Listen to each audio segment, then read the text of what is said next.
You ever get pulled over when you know you've done nothing wrong?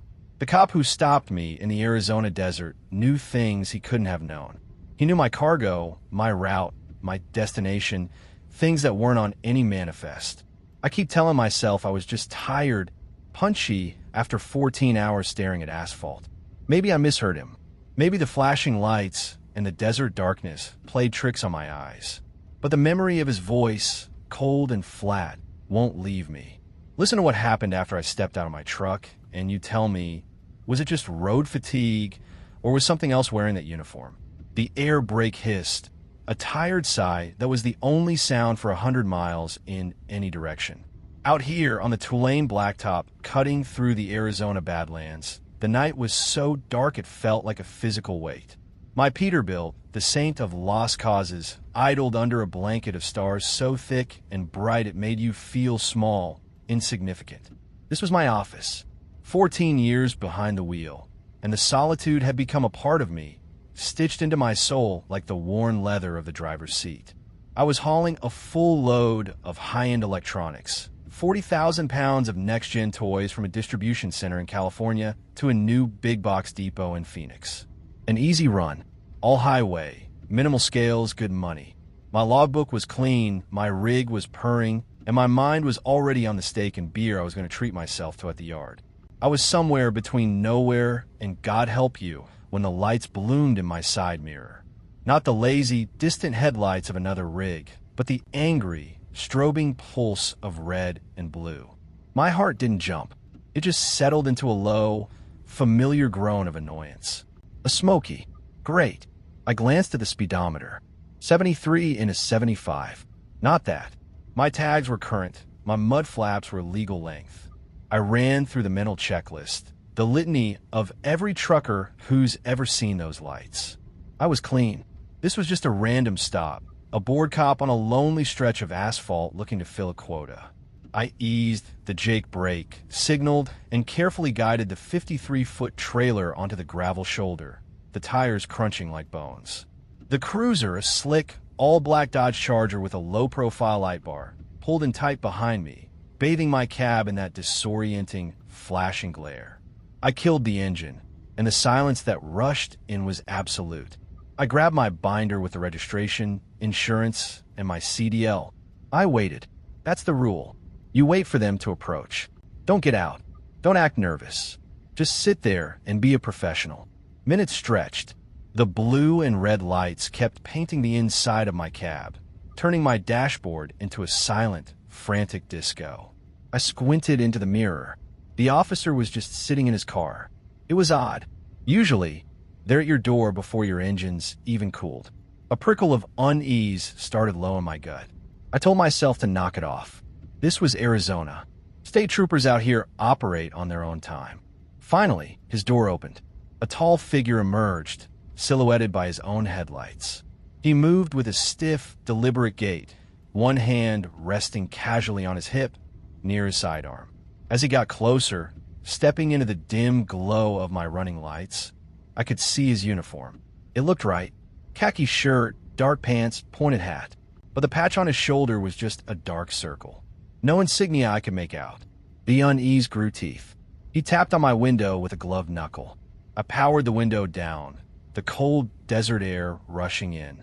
"Evening, officer," I said, keeping my voice level. "License and registration." "Logbook," he said. His voice was flat, metallic, devoid of any accent or inflection. I handed him the binder. He didn't shine his flashlight on it. He just held it. His eyes, hidden in the shadow of his hat brim, were locked on me. "Long haul?" he asked. "Came out Barstow. Headed to Phoenix," I replied. He nodded slowly. "What's in the box?" "Manifest is in the binder, sir. General freight." I kept it vague. It was the standard answer. He let out a short, dry chuckle. It wasn't a sound of amusement. It was a sound of dismissal. "Don't play games with me, driver. It's a full load of Sonara electronics. Processors, consoles, high-end displays. Fresh off the boat, headed for the new Super K distribution hub off the I-10. Am I wrong?" The air in my lungs turned to ice. My hands, resting on the wheel, went cold and numb. That information wasn't on the bill of lading, not in that detail. It was in a sealed addendum for corporate eyes only. There was no way he could know that. No way. Every survival instinct, honed over a decade and a half of living on the road, screamed at me. This was not a cop. This was not a traffic stop. I need you to step out of the vehicle, he said, his voice dropping an octave, losing its flat quality and gaining something sharp, something predatory. We need to have a look inside that trailer. My mind was a whirlwind. My CB was off. My phone was on the passenger seat. I could power up the window, slam the rig into gear, and try to run. He'd put a dozen rounds through the cab before I got 50 feet. I could refuse and get dragged out, or shot, or I could comply. Do what he says. See what the game is. Maybe it's a shakedown. Maybe he just wants a couple of boxes and he'll let me go. It felt like the only choice that didn't end with me bleeding out on the side of the road in the next 30 seconds. Play along. Survive. That was the only thought. Just survive this moment. So I nodded. I reached for the handle, my hand shaking almost uncontrollably, and I unlocked my door. That was the choice that sealed my fate. The choice that turned a 48-hour run into an eternity in hell. Subscribe if you want to find out what was waiting for me on that dark stretch of road. The click of the door latch echoed in the silence, a sound as final as a judge's gavel. I swung myself down, my boots hitting the gravel with a soft crunch. The desert air was sharp and cold, a stark contrast to the stale, recycled warmth of my cab. The fake cop stood back a few feet, giving me space, but his posture was coiled, a predator letting its prey walk into the open. The flashing lights from his Charger threw long, dancing shadows that made the sagebrush writhe like living things. My mind was a roaring engine, trying to compute 1,000 variables at once. Who was he? How did he know? Was he alone? Every instinct screamed danger, but my body moved on autopilot, following the path of least resistance, the path that might lead to another sunrise. Walk to the back of the trailer, he commanded, his voice still that same unnerving monotone. He fell in a step behind me, his footsteps on the gravel perfectly in sync with mine. I could feel his presence like a drop in barometric pressure, a physical weight on the air. I kept my hands visible away from my body. I didn't look back. Looking back felt like an invitation. As we reached the rear of the 53-foot box, the red and blue lights seemed to pulse with a malevolent energy. "Open it," he said. I fumbled with the latch handle, my fingers clumsy with cold and adrenaline. The heavy locking mechanism was stiff. I had to put my shoulder into it, grunting with the effort until it finally gave way with a loud metallic groan. I swung the heavy right door open, then the left, revealing the cavernous, dark interior. The beam of his flashlight cut through the darkness, landing with unnerving precision on a specific section of the cargo. You see those 3 pallets on the right? The ones marked with the blue inventory tags? Submanifest designation 7 Delta, he said. My blood went cold all over again. 7 Delta. That was an internal shipping code, not visible on the outside of the pallets. You'd have to have the master inventory list from the corporate server to know that. My theory of a simple roadside shakedown was evaporating, replaced by a much more terrifying reality. This wasn't random. This was surgical. I want the contents of those 3 pallets. Unstrap them and bring the boxes to the door. Stack them on the ground. Neatly. This is an inside job. My brain screamed, desperately trying to build a framework of logic around the terror. It has to be. Someone at Sonara or at the shipping company fed this guy the intel. He's not a cop. He's a professional thief. A high-level one. Okay, I can deal with that. A thief wants the score, not a body. A murder brings heat, complications. A clean score means everyone goes their separate ways. Cooperate, give him what he wants, and he'll leave. He'll take the goods and vanish into the night. I'll have a hell of a story to tell, but I'll be alive to tell it. This became my mantra, the thought I clung to as I climbed into the cold, dark trailer. His flashlight beam held steady, pinning me in its glare as I worked. I used my ratchet to release the heavy-duty nylon straps, the Z-yip of the mechanism sounding obscenely loud in the stillness. I hefted the first box. It was heavy, awkward. I carried it to the edge of the trailer and carefully lowered it to the ground. Then the next and the next. My breath plumed in the cold air, my heart hammering against my ribs. But my movements became more fluid, more efficient. I was a professional doing a job, even if it was at gunpoint. I stacked the boxes just as he'd said, neatly. After about 15 minutes, the contents of the 3 pallets were sitting on the Arizona dirt. He inspected the pile with his flashlight, then swept the beam back to me. Good. Now, get out of the trailer. Turn around. Face the front of your rig, and start counting to 500. Out loud. Don't turn around until you're done. Don't even think about it. This is it, I thought. A wave of relief, so powerful it almost made my knees buckle. The movie moment. He's going to load up his car and take off. He's giving me a chance to not see his face clearly, not see his plates. He's being a pro. I did what he said, hopping down from the trailer, turning my back on him and the pile of electronics. I faced the dark, silent shape of my Peterbilt, its familiar lines a comforting silhouette against the star-dusted sky. 1, 2, 3. I began, my voice shaky but clear. I heard the rustle of him loading the boxes into his car. I heard his car door open and close. The relief was washing over me. I'd survived. 47, 48, 49. I continued. I heard the distinct, throaty rumble of the Charger's engine starting up. The sound of salvation. But then I heard another sound. A sound that made no sense. It was a familiar, deep cough, followed by a low, powerful grumble that vibrated through the soles of my boots. An engine turning over. My engine. My Peterbilt roared to life. I stopped counting, my blood turning to slush. His car was running, and now my truck was running. But I was standing right here. He was supposed to be gone. The Charger's headlights swung around in a tight arc and then accelerated, disappearing down the highway, heading east. But the sound of my truck's diesel engine was still there, idling behind me, a monstrous, impossible fact. It was a ghost in the machine, a ghost who had just stolen my rig. For a solid 10 seconds, my mind refused to process the information. It was like a computer trying to run corrupted code. My truck was running. The sound was undeniable. That deep, throaty diesel gargle I knew better than my own heartbeat. But the Charger was gone. He was gone. Who the hell was in my cab? My count died in my throat. The command to count to 500, the illusion of a professional thief making a clean getaway. It all shattered. It wasn't a getaway.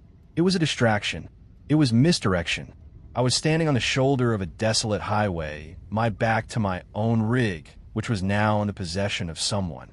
Or something. My heart hammered against my ribs like a trapped bird. Slowly, deliberately, I broke his rule. I turned around. The sight that met my eyes was a paradox of the mundane and the impossible. The pile of Sonara boxes sat neatly on the gravel, untouched. They were never the target. The red and blue lights of the empty space where the Charger had been were gone, plunging the scene into the stark, monochromatic glare of my Peterbilt's headlights. And there, sitting high in the driver's seat, was a silhouette. A human shape, motionless, just sitting there, hands on the wheel.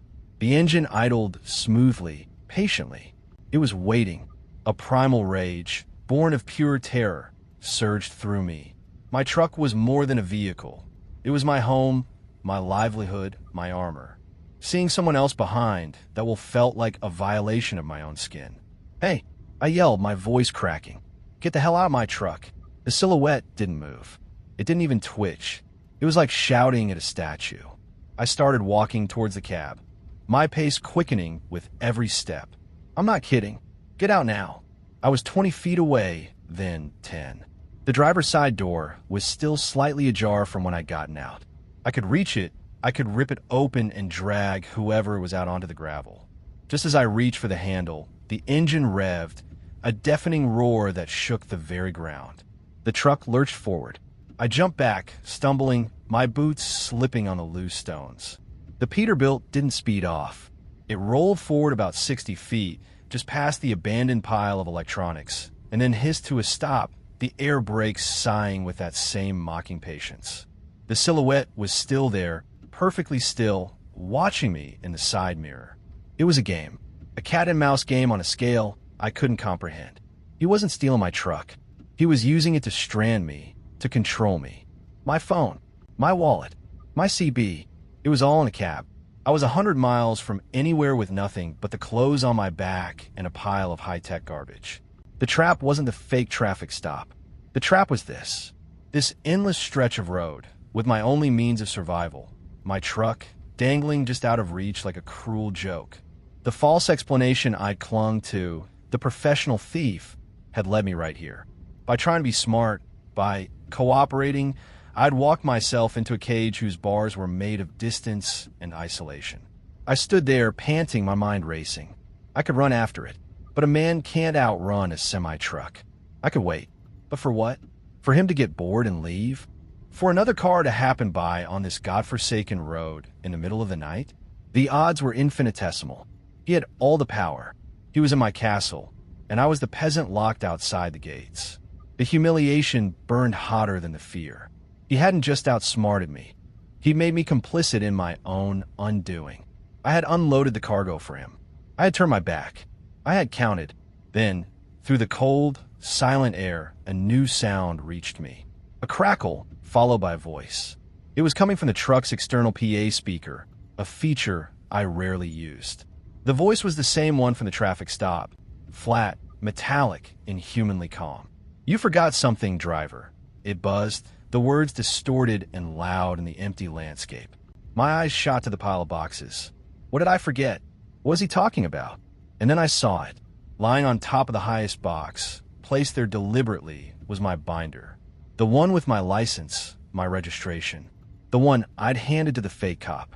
He put it back. The voice crackled from the speaker again, a sentence that froze the marrow in my bones and told me this was no longer about theft or stranded motorists. This was about something else entirely. "You're going to need that for the next stop." The words hung in the air, amplified and metallic, before being swallowed by the vast desert silence. The next stop. It wasn't a threat in the traditional sense. It was a statement of fact. It was a line in an itinerary I hadn't written. The comfortable, rational explanation of an inside job, of professional thieves, completely dissolved, leaving behind a cold, terrifying vacuum. Thieves take the score and run. They don't orchestrate elaborate, psychological games in the middle of nowhere. They don't steal your rig only to park it 60 feet away. They don't talk about a next stop. This wasn't about cargo. This wasn't about my truck. This was about me. I was the cargo. My rage evaporated, replaced by a chilling clarity. The rules had changed. Or rather, I was finally beginning to understand that I had never known the rules at all. I was a player in a game that had started long before those red and blue lights ever appeared in my mirror. The precision of it all was what terrified me the most. Knowing the exact contents of my trailer. The designation 7 Delta. The perfectly executed feint to get me out of the cab. Placing my binder back on boxes. Every step was calculated, deliberate. This wasn't the work of some strung-out highway pirate. This was intelligent. It was patient, and was playing with me. I walked slowly, cautiously, towards the pile of electronics, my eyes fixed on the silhouette in the cab. It remained perfectly still, a sentinel in my own command chair. I half expected the truck to roar away as I got close, but it didn't move. I snatched the binder from the top of the box, my fingers trembling as I clutched the cool vinyl. It felt both like a lifeline and a leash. I flipped it open. My CDL, my registration, my insurance cards, all there. Untouched. This was a prop. A piece of the costume he was making me wear for this twisted play. Then I saw something else. Tucked into the clear plastic sleeve behind my license was a small, folded piece of paper. It wasn't mine. My hands shook as I pulled it out and unfolded it. It was a map, or a crude drawing of one, sketched in black ink. It showed a simple two-lane road, the one I was on, with a turnoff marked about 5 miles east of my current position. The turnoff was labeled Red Rock Canyon Road. Next to the name was a small, hand-drawn symbol, a spiral turning inward. Below the map was a single, typed sentence. "Your next delivery is waiting." This was madness. A surreal scavenger hunt where the prize was... what? My life? My sanity? Who orchestrates something like this? The symbol, the spiral, felt wrong. It wasn't just a doodle. It had a strange, almost hypnotic quality to it, a feeling of antiquity, of something that didn't belong on a piece of printer paper. It felt ancient. The truck's engine note changed, a low rumble that vibrated through my bones. I looked up. The silhouette hadn't moved, but the message was clear. Time to go. My legs felt like lead, but I started walking. East, down the empty highway, into the oppressive darkness. Every step was an act of surrender. I was following the instructions of a ghost who had stolen my rig, following a hand-drawn map to a place I'd never heard of to make a delivery I didn't understand. The Peterbilt crawled along behind me, keeping pace, its headlights pinning me like a specimen under a microscope. It was my shadow, my jailer, my ride. I was a prisoner on a forced march, and my own truck was the guard tower. I walked for what felt like an eternity, the only sounds the crunch of my boots on the asphalt and the low, constant rumble of the diesel engine behind me. The stars above seemed to mock me with their cold indifference. This was a world stripped of logic. Normal rules of cause and effect were gone, replaced by a new, terrifying physics dictated by my unseen tormentor. After nearly an hour of walking, my thighs burning, my throat raw from the dry air, I saw it. A dark slash in the landscape to my right. An old, faded sign, riddled with buckshot holes, confirmed it. Red Rock Canyon RD. It wasn't a road. It was a dirt track, disappearing into the black maw of the desert. Just as I reached the turnoff, the truck behind me stopped. The silence that followed was deafening. I turned to look at it, 100 yards back down the highway. Its headlights cut two perfect, white cones through the darkness. The silhouette in the driver's seat was still there, unmoving. It was waiting for me to make the turn, to commit, to walk down that dark path. Then, the CB radio crackled to life, the sound carrying clearly in the still night air, broadcast over the external speaker. It wasn't the flat, metallic voice this time. It was a new voice, a woman's distorted by the radio, but singing a soft, haunting lullaby. It was a tune I'd never heard, yet it felt disturbingly, horribly familiar, a forgotten memory from a nightmare I didn't know I'd had. The singing continued, a siren's call pulling me toward the darkness of the canyon road. And I knew, with a certainty that chilled me to my soul, that if I went down that road, the rules were going to change again, and I wouldn't be coming back the same. The lullaby twisted in the cold air, a fragile, ghostly melody against the immense silence of the desert. It was the most unnerving sound I had ever heard, an impossible intimacy broadcast from the cold, impersonal machine that was my truck. Every nerve ending screamed at me to run, to bolt in any direction but the one shepherded by that haunting tune.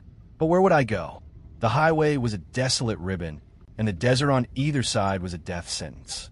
The Peterbilt behind me was a silent predator, and the dirt track ahead was the mouth of the trap.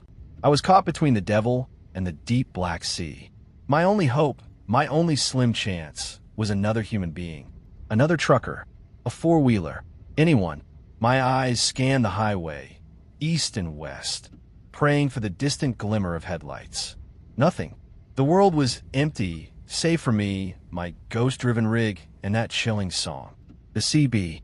If he could broadcast on it, maybe I could too.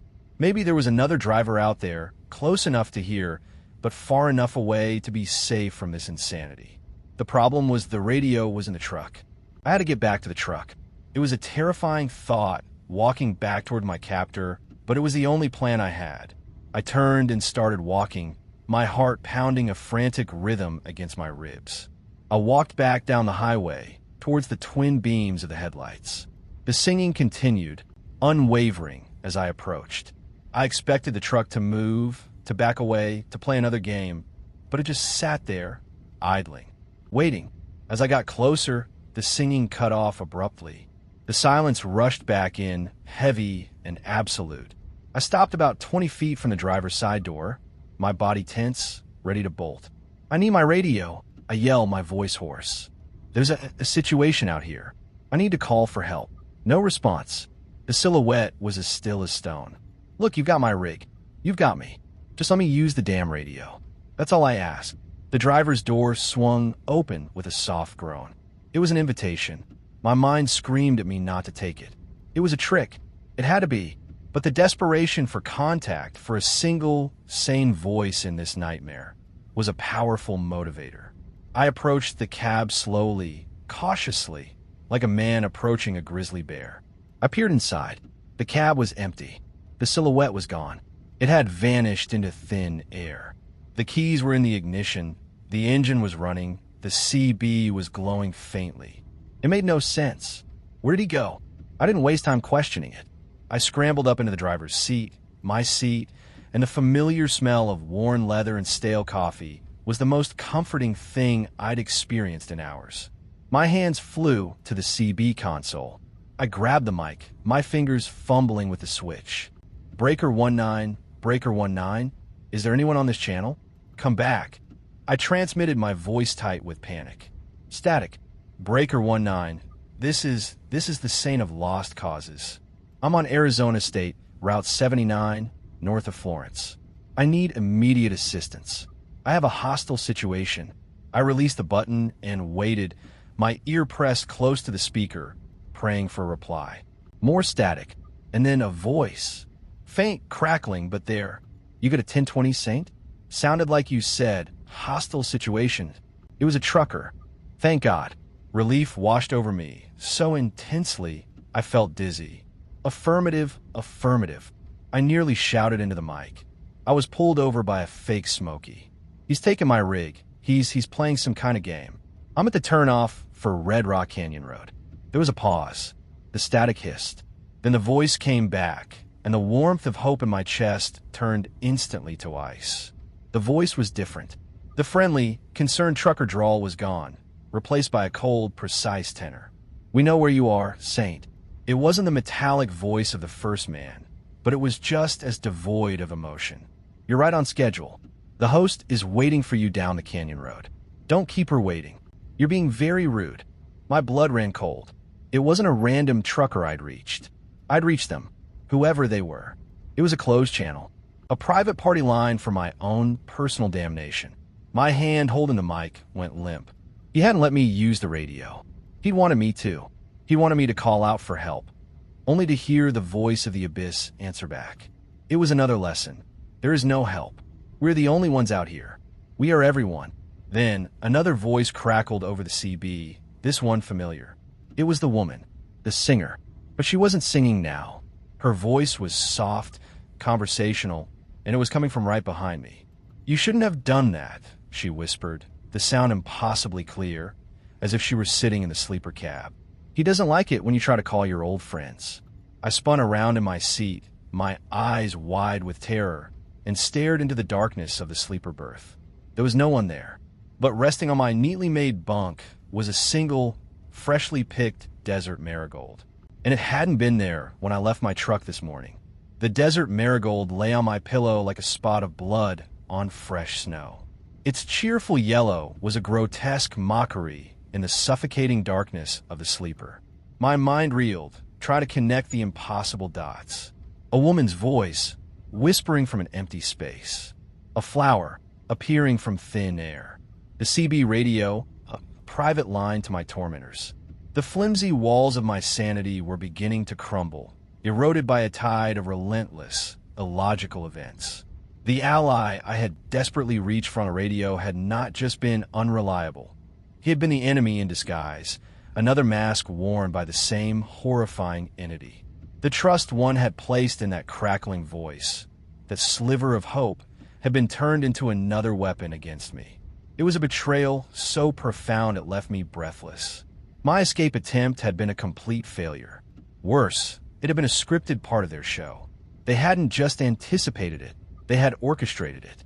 They had left the door open, the engine running, inviting me to try, just so they could slam this new, more terrifying door in my face. The lesson was brutal and clear. You are not in control. You have never been in control. Every action you take is one we permit. A cold, hard knot of despair formed in my stomach. I was done trying to outsmart them. I was done trying to find help. That path was a dead end, a hall of mirrors they had constructed just for me. All that was left was the road ahead. The dark, uninviting track of Red Rock Canyon Road. The lullaby had stopped. The voices on the CB were silent, but the command lingered in the air, thick and suffocating. The host is waiting. Don't keep her waiting.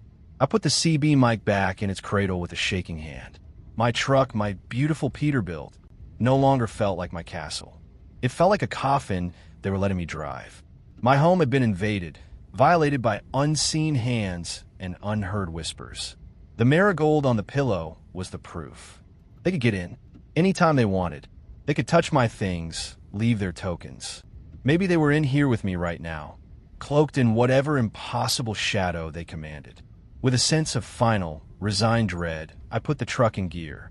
The transmission chunked into place, a sound of grim acceptance. I eased off the clutch, and the saint of lost causes began to roll forward. I turned the wheel, and the big rig swung off the smooth, familiar asphalt of the state highway and onto the rugged, uncertain dirt of the canyon road. The tires, designed for pavement, crunched and slipped on the loose gravel and sand. The headlights cut a shaky, bouncing path into the darkness, revealing steep, rust-colored canyon walls rising on either side of the narrow track. The road was worse than I could have imagined. It was a washboard of ruts and rocks that jarred the whole rig, making every loose item in the cab rattle and clank. I had to fight the wheel to keep the trailer from jackknifing. This wasn't a road for a semi. It was barely a road for a 4x4. They were forcing me to take my truck, my life's biggest investment, and drive it into a place that was actively trying to destroy it.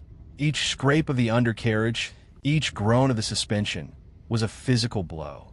After a few miles of this torturous, slow-motion driving, the canyon walls narrowed even further. The stars, my only comfort, were blotted out by the towering rock formations. The world shrank to the length of my headlight beams. It was claustrophobic, suffocating. And then I saw something up ahead. A light.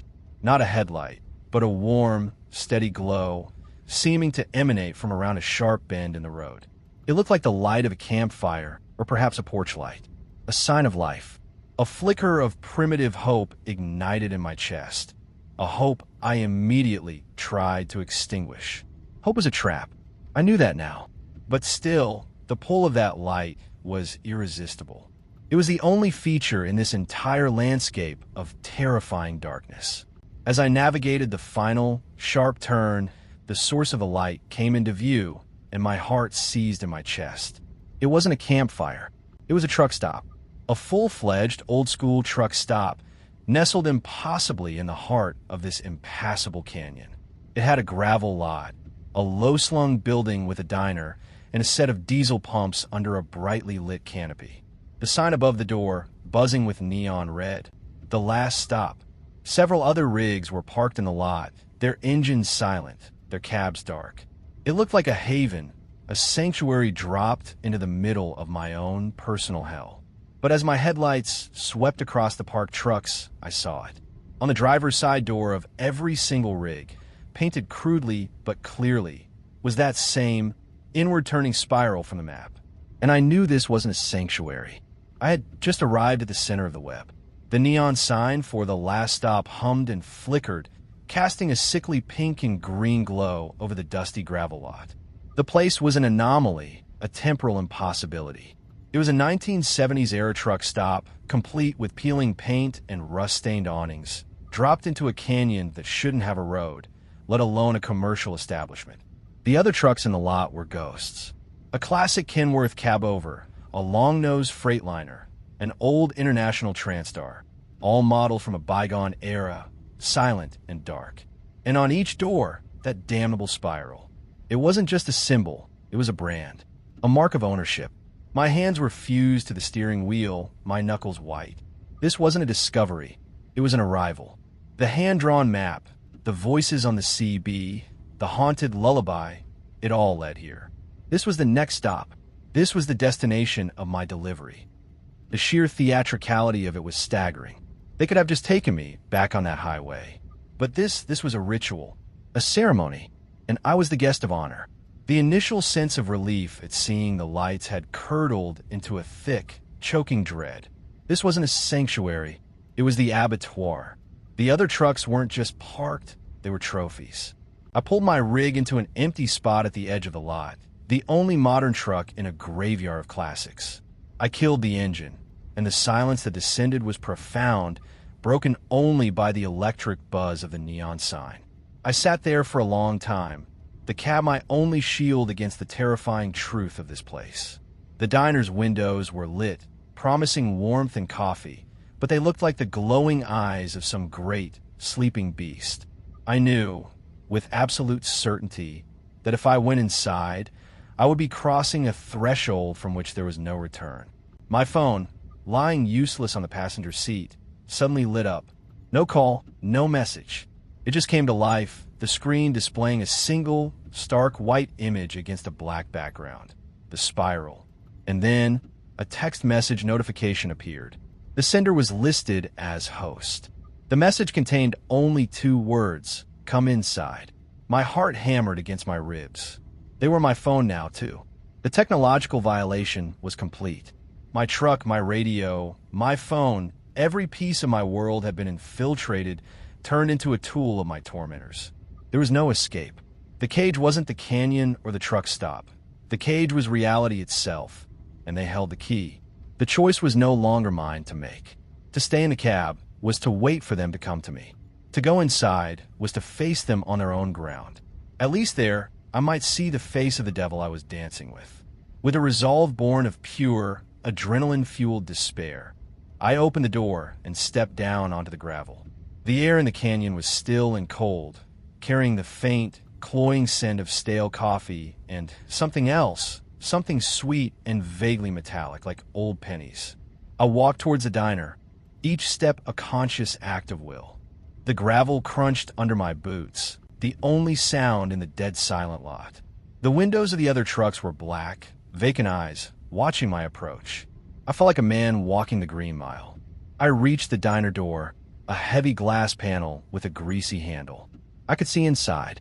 There were people, a few old-timers sitting at the counter, hunched over coffee mugs. A waitress with a beehive hairdo, wiping down the counter with a rag. It looked normal, deceptively, terrifyingly normal. It was the most frightening thing I had ever seen. The banality of it, the sheer audacity of this illusion, was a testament to the power of whatever I was up against. I pulled the door open. A small bell tinkled overhead, a cheerful, welcoming sound that was utterly obscene in this context. The conversations inside didn't stop. No one looked up. It was as if I were just another weary driver coming in off the road. The waitress, without turning around, called out in a raspy, smoke-cured voice, "Take a seat wherever, honey. She'll be right with you." She, the host. I slid into a cracked vinyl booth by the window, my back to the wall. The seat was cold. Across from me, etched into the tabletop with a knife, was another spiral. Of course there was. I looked around at the other patrons. The old man at the counter turned his head slightly, and I saw his eyes. They were milky white, completely blind, yet they seemed to be staring directly at me. The man next to him had a long, pale scar that ran from his temple to his jaw, pulling his lips into a permanent, gruesome smile. They weren't truckers. They were fixtures, part of the exhibit. The kitchen door swung open, and a woman emerged. She wasn't what I expected. She was older, maybe in her late 60s, with kind eyes and a warm, grandmotherly smile. Her silver hair was tied back neatly, and she wore a simple, clean apron. She carried a single coffee mug, which she placed gently on the table in front of me, right in the center of the carved spiral. This was her, the singer, the host. "You must be exhausted, poor thing," she said, her voice a soft, melodic whisper, the same voice that had sung the lullaby. "It's a long road to get here. The first time, anyway." She smiled, a genuine, gentle smile that did not reach her eyes. Her eyes held an ancient, predatory intelligence. "Drink," she said, nodding at the mug. "It'll help you settle in." I looked down at the coffee. It was black and steaming, and floating on the surface, perfect and bright yellow, was a single, fresh desert marigold. I stared at the marigold floating in the black liquid, a tiny, vibrant island in a sea of despair. The steam rising from the mug carried the rich, bitter scent of coffee, but my stomach churned with a toxic mix of fear and nausea. My body screamed for caffeine. I hadn't slept in what felt like a lifetime, a jagged, sleepless journey that had started on a normal highway and ended in this surreal nightmare. My muscles ached, my eyes burned with grit, and my mind was a frayed wire, sparking with paranoia and exhaustion. Every instinct for self-preservation told me not to drink, but my own physical desperation was becoming an enemy in itself. "I don't want any coffee," I managed to say, my voice a dry rasp. The woman, the host, simply smiled her placid, unnerving smile. "Of course you do, dear," she said, her tone gentle, corrective, as if speaking to a stubborn child. "Everyone's thirsty when they arrive." She didn't press the issue, just let the statement hang in the air, a simple, irrefutable fact in her world. She turned and walked back behind the counter, her movements unhurried and graceful. The other patrons, the scarred man and the one with the milky eyes, hadn't moved a muscle. They were statues, an audience for a play where I was the only actor who didn't know his lines. The weight of my exhaustion was crushing. My thoughts became sluggish, my reactions delayed. I kept replaying the events of the night, trying to find a pattern, a flaw, a single misstep on their part that I could exploit. But there were none. Every move they made was perfect, every contingency planned for. The fake cop, the stolen truck, the CB trap, this impossible diner. It was a flawless chain of psychological warfare. And it was working. I could feel myself breaking down, my resolve crumbling under the sheer, relentless pressure. My body was betraying my mind. The desire to just give in, to lay my head on the table and let the blackness take me, was becoming a seductive siren song. I needed a plan, but my brain felt like it was wading through mud. Fuel. I glanced out the window on my rig. I had maybe a quarter tank left, not nearly enough to get out of this canyon, even if I could find the way. Food. I hadn't eaten since a jerky stick hours ago. Sleep. Impossible. The diner was a cage, the booth my cell. The host moved behind the counter, her actions serene and purposeful, wiping down an already clean surface, the picture of domestic tranquility. It was this calm, this complete lack of overt aggression that was so utterly terrifying. A snarling dog you can understand. A smiling spider is a different kind of horror. My eyes drifted back to the mug. Maybe it was just coffee. Maybe this was all just a head game, and refusing to drink was the reaction they wanted. What if I drank it? What's the worst that could happen? Drugged? I was already their prisoner. Poisoned? It seemed too simple, too crude for an operation this elaborate. They didn't want me dead. Not yet. They wanted me broken. The exhaustion was making me reckless, my decision-making process fracturing under the strain. I started to bargain with myself. Just one sip, just to show them I'm not scared, just to get some caffeine in my system so I can think straight. It was a stupid, desperate rationalization, and I knew it. My hand moved, seemingly of its own volition. It was heavy like lifting a lead weight. My fingers closed around the warm ceramic of the mug. The host stopped wiping the counter. The scar man's head tilted a fraction of an inch. Even the blind man seemed to focus more intently. The entire room held its breath. Locked. Trapped. I spun around, my back pressed against the unyielding door. The two men kept coming, their pace unhurried, inevitable. The host watched from behind the counter, her arms crossed, a look of detached curiosity on her face. "There's nowhere to run," she said, her voice echoing slightly in the confined space. "This place isn't on your maps. It's not part of your world. It's a collection. And you, my dear driver, are my newest acquisition." My eyes darted to the kitchen, the swinging door, maybe a back exit. I feinted to the left, then darted right, past the advancing men. I hit the kitchen door with my shoulder and stumbled through into a scene of absolute decay. The kitchen was a relic, coated in a century of grease and grime. Rusted knives lay on wooden cutting boards, and ancient cast-iron pots hung from hooks, coated in cobwebs. There was a back door, thick and wooden, with a heavy iron bolt lock. I rushed towards it, my heart pounding with a wild, desperate hope. I grabbed the heavy bolt. It was stiff with rust. I pulled with all my might, my muscles screaming in protest. It wouldn't move. I was frantically yanking on it when I felt a cold touch on my shoulder. I froze. Slowly, I turned my head. The scarred man was standing right behind me, his gruesome, permanent smile just inches from my face. I hadn't heard him approach. I swung a wild punch, connecting with his jaw with a sickening thud. It was like punching a side of beef. He didn't even flinch. His head didn't move. He just continued to stare at me with that vacant, empty gaze. His hand, cold as marble, tightened its grip on my shoulder. From the other side, the man with the milky eyes grabbed my other arm. His grip was like iron. They dragged me from the kitchen, my boots scuffing uselessly on the floor. They were impossibly strong. They were walking me back into the diner, towards the host, who was now holding a long, slender object. It looked like a branding iron, and at its tip, glowing with a faint, internal heat, was the symbol, the spiral. This was it, the bottom. My truck was dead. I was trapped, and the thing that had hunted me all night was closing in for the final move, ready to mark me, to make me part of its collection forever. Pinned between the two silent, unnaturally strong men, I was utterly helpless. The iron in the host's hand glowed with a dull, malevolent orange, not like heated metal, but like a thing lit from within. The air grew thick with the scent of ozone and that same sweet, cloying smell of marigolds and grave dirt from the coffee. This was the end of the line. I was about to be processed, cataloged, and added to the collection of silent, hollowed-out truckers in the lot.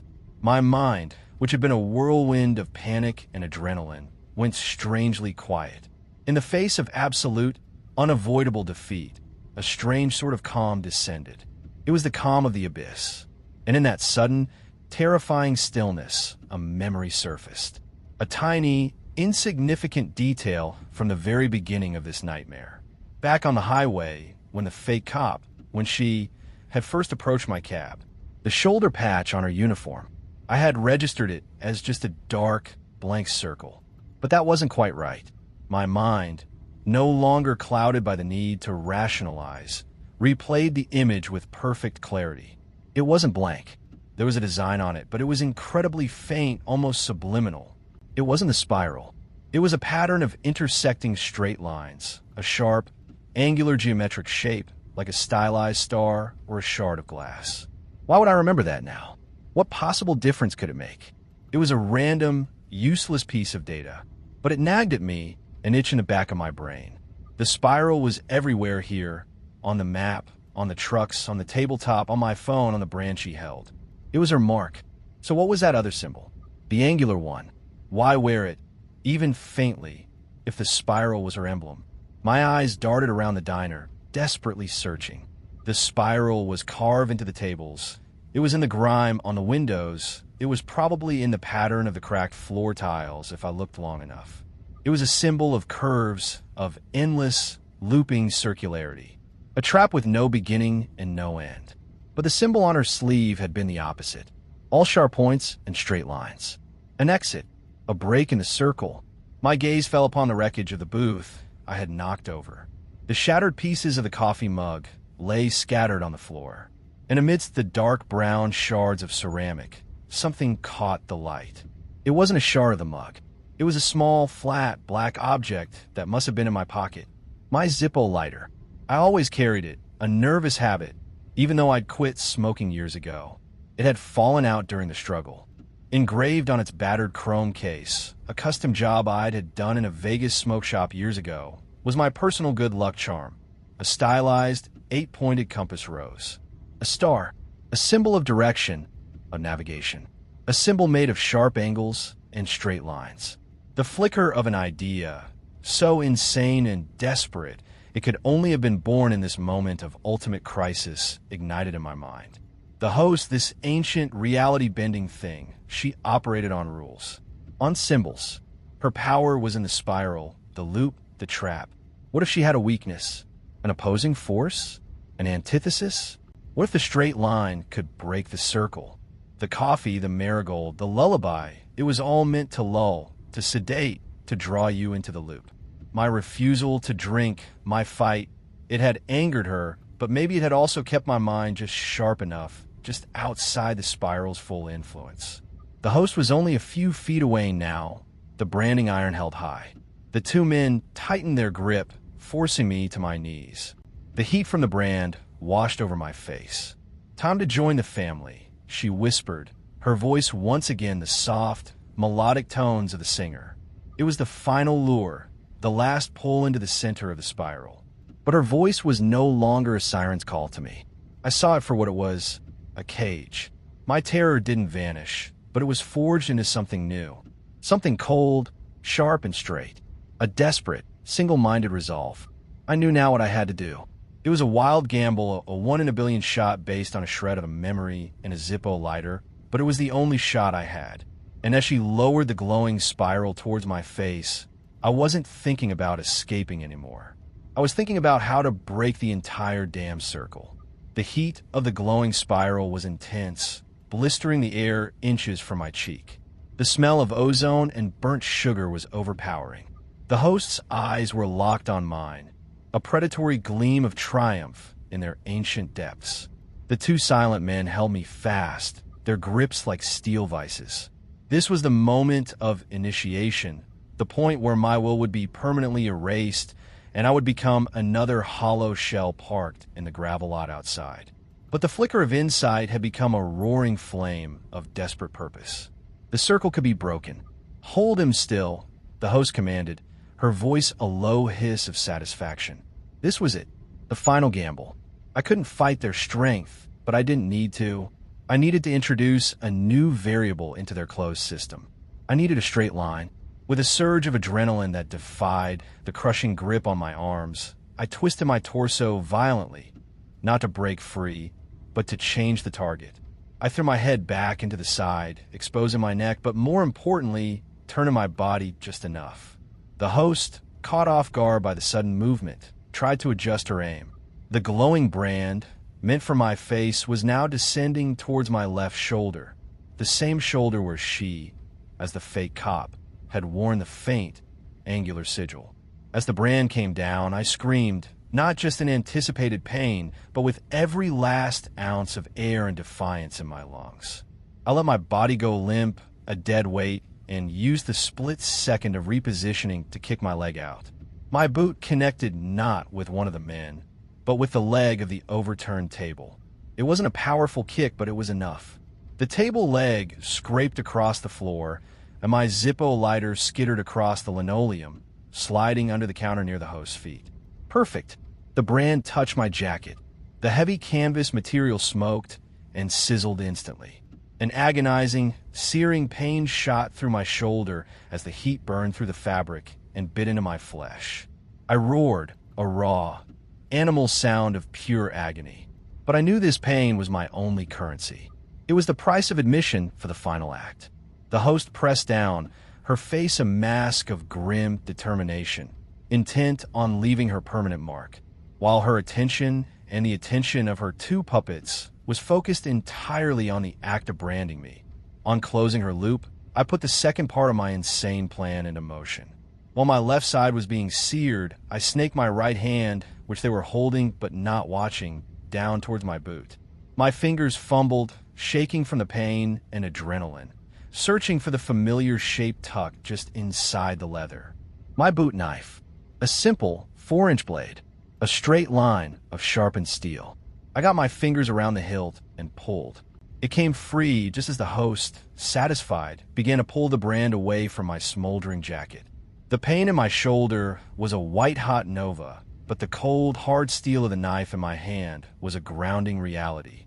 The two men, their task complete, began to drag me backwards, presumably to throw me out into the lot to await my transformation into one of them.